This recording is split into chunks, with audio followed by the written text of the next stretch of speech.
Hi friends, இன்றைக்கி November 14ஆம் தேதி. இன்றைக்கி சிறகடி காசை சரியல்ல என்ன நடக்குது அப்படின்னு சொல்லிட்டு பார்க்கலாம். இப்போ ரோகிணி வித்யாட்ட சொல்லிட்டு இருக்காங்க, நானும் மனோஜும் எவ்வளோ தூரம் போய் கூப்பிட்டோம், ஆனால் ஆன்ட்டி வரமாட்டேன்னு சொன்னாங்க, அங்கிளும் போய் பேசினாங்க, அப்பயும் வரமாட்டேன்னு சொல்லிட்டாங்க, இப்போ திடீர்னு கேஸை வாபஸ் வாங்கிட்டேன்னு சொல்கிறாங்க. எனக்கு ஒன்றுமே புரியல. அப்படி அவங்க கேஸை வாபஸ் வாங்கியிருக்காங்கன்னா ரெண்டே விஷயந்தான் இருக்கணும்.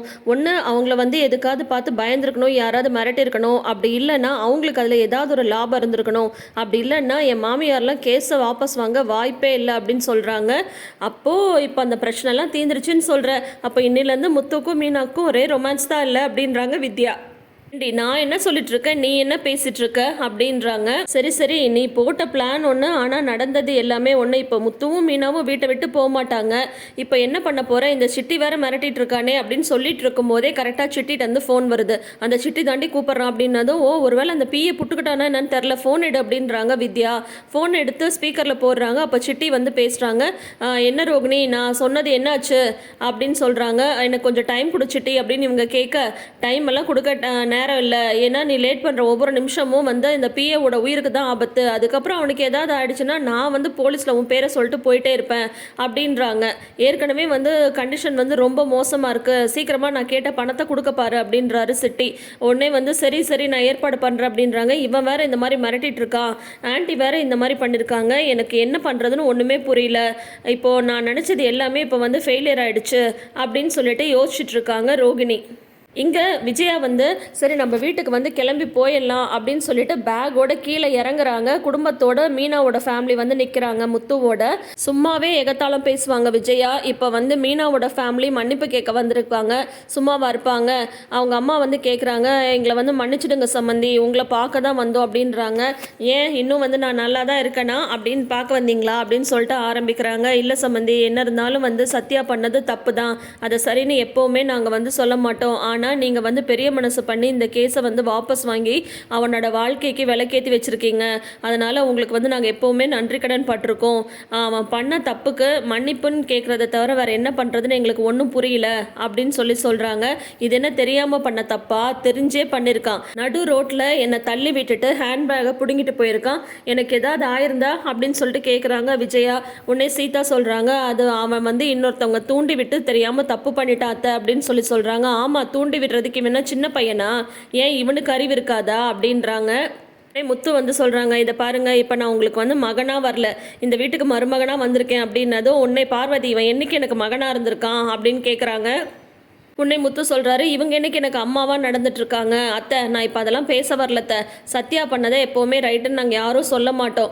அதனால் அவங்களுக்கு ஏகப்பட்ட மனவேதனெல்லாம் இருந்திருக்கும், நான் இல்லைன்னு சொல்லலை. ஆனால் இப்போ அவன் திருந்தி மன்னிப்பு கேட்குறதுக்காக வந்திருக்கான்.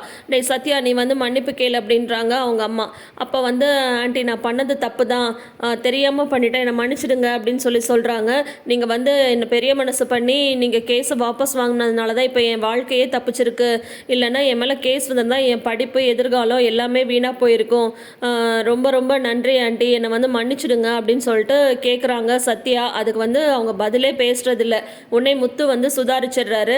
மீனா எல்லாருமே மன்னிப்பு கேட்டுறாங்க. முத்து சுதாரிச்சுட்டு, சரி சரி மன்னிப்பு தான் கேட்டாச்சுல, நீங்கள் எல்லாரும் கிளம்புங்க, சீதா நீ வேலை கிளம்பணும்ல, போ, யார் என்ன பண்ணாலும் நம்ம உழைச்சாதான் நம்மளுக்கு சோறு, புரியுதா, சத்யா நீயும் காலேஜ் கிளம்பு அப்படின்னு சொல்லிட்டு எல்லாரையும் அனுப்பிச்சி வச்சுட்டு மீனாவும் முத்துவும் மட்டும் இருக்காங்க. சரி அத்தை, அதான் எல்லா பிரச்சனையும் முடிஞ்சதில்ல, அவங்கள கிளம்பி வீட்டுக்கு வர சொல்லுங்க அப்படின்றாங்க. உடனே மறுபடியும் விஜயா நான் இதுக்கு வீட்டுக்கு வரணும், நான் அதெல்லாம் ஒன்று எனக்கு மரியாதை இடத்துல நான் இருக்க மாட்டேன் அப்படின்னு சொல்கிறாங்க. முத்துக்கு சரி இவங்க வேணும்னே தான் பிடிவாதம் பிடிக்கிறாங்க அப்படின்னு புரிஞ்சுக்கிட்டு முத்து சரி அத்தை, அப்போ எங்கள் அப்பா சொன்னது தான் நடக்கும் போல் அப்படின்னது. என்னப்பா சொன்னார் அண்ணன் அப்படின்றாங்க. இல்லை, அவங்களால வீட்டில் இருக்க முடியல, அம்மா வர இல்லையா, அவருக்கு போர் அடிக்குது போல், அதனால் அவர் ஊரோட செட்டில் ஆகிடலான்னு சொல்லிட்டு என்னை பஸ் ஏற்றி விட சொன்னார். நான் சரி ஊருக்கு போய் நானே விட்டு வந்துடலாம் அப்படின்னு சொல்லிட்டு யோசிச்சுட்டு இருக்கேன் அப்படின்னு சொல்கிறாங்க. அப்புறம் அத்தை, இன்னொரு விஷயம் என்னன்னு பார்த்தீங்கன்னா, எங்கள் அப்பாவோட ஃப்ரெண்டோட ஒய்ஃபு இப்படி தான் கோச்சிட்டு அவங்க அம்மா வீட்டுக்கு போயிட்டாங்களாம். உடனே அவர் என்ன தெரியுமா பண்ணிட்டாரு, உடனே அவங்கள டைவர்ஸ் பண்ணிட்டு வேற கல்யாணம் பண்ணிக்கிட்டாரு அப்படின்னு சொல்கிறாங்க. ஐயோ என்னப்பா சொல்கிற, இப்படிலாம் நடக்குமா அப்படின்றாங்க. உடனே என்னங்க இப்படி சொல்கிறீங்க அப்படின்றாங்க மீனா. நீ சும்மாரு, இப்போ இருக்கிற சூழ்நிலையெல்லாம் பார்த்தா அதுதான் நடக்கும் போல இருக்கு. சரி மீனா, நம்ம ஏன் வெட்டியாக இங்கே நின்று பேசிட்டு, அப்பா வர ஊருக்கு போகணும்னு சொன்னார், நான் வர அவரை கொண்டு போய் விடணும், வா நம்ம கிளம்பலாம் அப்படின்னு சொல்கிறாங்க. உடனே மீனா சொல்கிறாங்க, அத்தை அது உங்கள் வீடு, நீங்கள் இல்லாமல் அந்த வீடே நல்லா இல்லை, மாமா வேற ரொம்ப கஷ்டப்படுறாரு, நீங்கள் வாங்க அப்படின்றாங்க. ஆமாடி நீ சொல்லி தான் அது ஏன் வீடுன்னு தெரியுமா, என்னாலாம் வர முடியாது, கிளம்பு கிளம்பு அப்படின்னு சொல்லிடுறாங்க. ஆனால் முத்து சொன்ன விஷயத்தை நினச்சி அவங்க வந்து அப்படியே முகமே மாறி போயிடுது. உடனே வெளியில் வந்துட்டு மீனா சொல்கிறாங்க, எதுக்குங்க இந்த மாதிரிலாம் சொன்னீங்க, மாமா எப்போ ஊருக்கு போகிறேன்னு சொன்னாங்க, நீங்கள் என்னமோ டைவர்ஸ் அது இதெல்லாம் பேசுகிறீங்க அப்படின்னதும், மீனா உனக்கு அவங்கள பற்றி தெரியாது, அவங்க வரட்டு பிடிவாதம் வந்து பிடிச்சிட்டு இருக்காங்க, இப்போ பாரு ஆட்டோமேட்டிக்காக ஓடி வீட்டுக்கு வராங்களா இல்லையான்னு பாரு, வா நம்ம கிளம்பலாம் அப்படின்னு சொல்லிட்டு மீனாவை கூப்பிட்டுட்டு கிளம்பிடுறாங்க. என்ன பார்வதி இவன் வேறு இப்படி சொல்லிட்டு போகிறான் அப்படின்னதும், உடனே அதான் எனக்கும் ஒன்றும் புரியல விஜயா, அண்ணன் வேறு அந்த மாதிரி ஏதாவது முடிவு பண்ணிடுவாரோ அப்படின்னு சொல்கிறாங்க. எனக்கு இங்கே என்ன வேலை, இது என் வீடா, அதுதான் என் வீடு, நான் இப்பயே கிளம்புறேன் அப்படின்னு சொல்லிட்டு பையை தூக்கிட்டு ஓடுறாங்க விஜயா. அங்கே வீட்டுக்கு வந்து போகிறாங்க. இருந்தாலும் வந்து எல்லாரும் அவங்க ரெடியாக இருக்காங்க, முத்துவும் மீனாவும் சரி கண்டிப்பாக இவங்க வந்துடுவாங்க அப்படின்ட்டு. விஜயா உள்ளே வர போகிறாங்க. அப்போ பார்த்து முத்து வந்து நில்லுங்க அங்கேயே அப்படின்னு சொல்கிறாங்க. யாருடா வந்திருக்காங்க அப்படின்னு அண்ணாமலை வந்து பார்க்குறாங்க. பார்த்தா விஜயா வந்து நிற்கிறாங்க. அம்மா வண்டியம்மா அப்படின்னு சொல்லிட்டு மனோஜ் ரோகிணி எல்லாரும் வந்துடுறாங்க. உள்ள வாமா அப்படின்னதும், முடியாது அங்கேயே நில்லுங்க, நான் சொல்கிறேன்னா இல்லையா அப்படின்றாங்க. என்னது இது, அம்மா வந்து உள்ளே வர விட மாட்டேன்ற அப்படின்றாங்க மனோஜ். மீனா நீ போய் ஆரத்தி எடுத்துட்டு வா அப்படின்றாங்க. ஓ அதுக்கு தான் இவ்வளோ பில்டப்பா அப்படின்னு சொல்கிறாங்க. உடனே ஸ்ருதி நீ வாமா அப்படின்றாங்க விஜயா.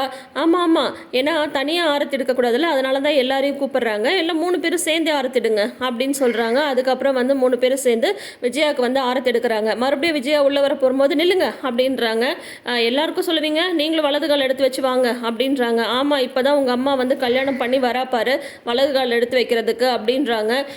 அம்மா உள்ளே கூப்பிடுப்பா அப்படின்றாங்க. அவ்வளோதானே போனால் அவ்வளோவே வரட்டும் அப்படின்றாங்க அண்ணாமலை. ஏன் ஒரு வார்த்தை உள்ளவான்னு தான் கூப்பிட்டா என்னவா அப்படின்றாங்க விஜயா. அதான் இவ்வளோ தூரம் வந்துட்டல்ல அப்புறம் என்ன உள்ளவா அப்படின்னு சொல்கிறாங்க அண்ணாமலை. அதுக்கப்புறம் விஜயா வந்து உட்காடுறாங்க. என்ன இப்போ தான் உனக்கு வந்து கல்யாணம் புதுசுன்னப்பா கோச்சிட்டு அம்மா வீட்டுக்கு போகிறதுக்கு அப்படின்றாங்க அண்ணாமலை. நான் என்ன பண்ணுறது, எனக்கு மரியாதை இல்லாத இடத்துல நான் எப்படி இருக்க முடியும், அதனால தான் நான் கிளம்பி போனேன் அப்படின்னு சொல்கிறாங்க. அப்புறம் அண்ணாமலை கேட்குறாங்க, எனக்கு ஒரு சந்தேகம், அவ்வளோ தூரம் நான் வந்து பேசினேன், நீ கேஸை வாபஸ் வாங்க மாட்டேன்னு சொல்லிட்டேன், ரோகிணியும் மனோஜும் வந்து பேசினாங்க, அப்பயும் வீட்டுக்கு வரமாட்டேன்னு சொல்லிட்டேன், இப்போ எல்லாம் தானாக நடந்திருக்கே அது எப்படி அப்படின்னு சொல்லிட்டு கேட்குறாங்க. விஜயா வந்து திருன்னு முழிக்கிறாங்க. இதில் வந்து சமாதானம் பேச போனாங்க இல்லையா, அப்போ வந்து முத்து வேற சொல்லிடுறாங்க, வக்கீலுக்கு வந்து பணம் கொடுத்த விஷயத்த, அதுவும் 5 லட்ச ரூபாய் அப்படின்றது. ஐயோ அப்படின்னா 2 லட்ச ரூபாய் கேட்டோமே, நம்ம 4 லட்சம் கேட்டிருந்தா கூட அவன் 3 லட்சமாவது கொடுத்துருப்பானே, இப்போ அவ்வளோ பணம் போச்சு அப்படின்ற மாதிரி அது வேற விஜயாவுக்கு ஒரு பக்கம் இருந்துட்டு இருக்கு. 5 லட்ச ரூபாய் செலவாச்சுன்ற விஷயத்தையும் சொல்லிட்டாங்க. இப்போ இந்த 2 லட்ச ரூபாய் வாங்கினது வேற இங்கே சொல்லாமல் இருக்கணும் இல்லையா, அதுக்கு வேற வந்து விஜயா என்ன பண்ணுறதுன்னு முழிச்சிட்டு இருக்காங்க. அண்ணாமலை வர இந்த மாதிரி கேள்வி கேட்கவும் உன்னை விஜயா வந்து பதிலை சொல்லி சமாளிக்கிறாங்க. இல்லை உங்கள் அப்பா வந்து பேசிட்டு போனதுக்கப்புறம் நானுமே வந்து யோசிச்சு பார்த்தேன், அவர் சொன்னதுலேயும் ஒரு நியாயம் இருந்தது, அது மட்டும் இல்லாமல் இந்த கூட்டம் வேற கும்பலாக வந்து நின்றுச்சில்ல அப்படின்றாங்க. என்னது மீனாவோட குடும்பம் வந்தது அப்படின்றாங்க. ஆமாம் அந்த ஒட்டுமொத்த பூ கட்டுற கூட்டமும் வந்து நின்று தெரியாமல் பண்ணிட்டோம், எங்களை மன்னிச்சிடுங்க அப்படின்னு சொன்னாங்க அப்படின்றாங்க.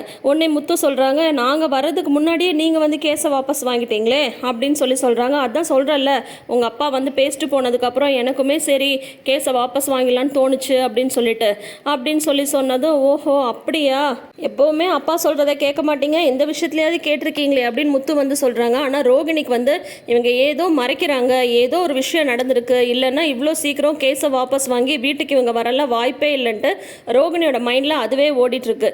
இதுதான் சாக்குன்ட்டு ஸ்ருதி வேறு என்ன சொல்கிறாங்க, அன்றைக்கி நான் மட்டும் ரவி கிட்ட சண்டை போட்டு போனப்போ நீங்கள் வந்து என்னை திட்டினீங்க, ஆனால் இப்போ நீங்களும் அதையே பண்ணிருக்கீங்க அப்படின்றாங்க ஸ்ருதி. உடனே விஜயாவுக்கு வந்து என்னது இது டைம் பார்த்து அடிக்கிறா அப்படின்ற மாதிரி வந்து தோணுது. அது வந்து பலகுரல், நீ வந்து உங்கள் அம்மா வீட்டுக்கு போனப்போ உங்கள் மாமியார் திட்டுறதுக்கு இங்கேயே இருந்தாங்க, இப்போ இவங்கள திட்டணுன்னா இவங்க மாமியார் ஊர்லலாம் இருக்காங்க அப்படின்னு சொல்லிட்டு முத்து வந்து சொல்லிட்டு இருக்காங்க. இருந்தாலும் மீனாவோட சாப்பாடு சாப்பிடாம நீங்கள் கொஞ்சம் இழைச்சி தான் போயிட்டீங்க அப்படின்றாங்க. உடனே எல்லாரும் சொல்கிறாங்க, ஆமாம்மா இழைச்சி போயிட்டீங்க அப்படின்னு சொல்லிட்டு, நான் என்ன சாப்பாட்டுக்கு இல்லாமல் இங்கே வந்திருக்கேன்னு நினைக்கிறீங்களா, அதெல்லாம் என்ன பார்வதி நல்லா தான் பார்த்துக்கிட்டா அப்படின்றாங்க.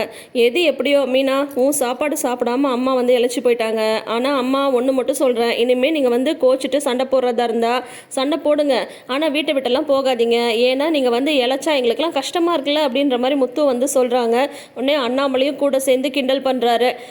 ஆமாம் கல்யாணம் புதுசில் நீ ஒல்லியாக அழகாக இருந்த அப்படின்னதோ, அப்போ நான் இப்போ மட்டும் என்ன அழகா இல்லையா அப்படின்றாங்க. இல்லை இருந்தாலும் நீ பசங்களாம் சொல்கிற மாதிரி கொஞ்சம் இழைச்சி தான் போயிட்ட அப்படின்னு சொல்லிட்டு இருக்காங்க.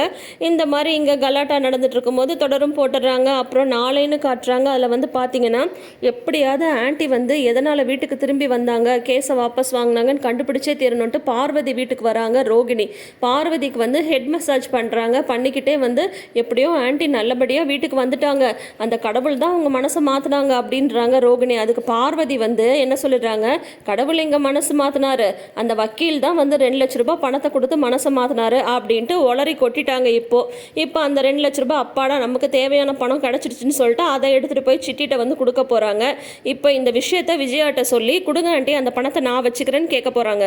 இல்லைன்னா இந்த பணம் வாங்கின விஷயத்த வந்து ரோகிணி தெரிஞ்சிட்டாங்க இல்லையா, அதை வச்சே விஜயாவை வந்து இவங்க சொல்கிற மாதிரிலாம் கேட்குற மாதிரி பண்ண போகிறாங்க. ஏன்னா வந்து ரோகிணிக்கு தகுந்த மாதிரி தானே எப்போவுமே ஸ்கிரிப்ட் வந்து போகும்.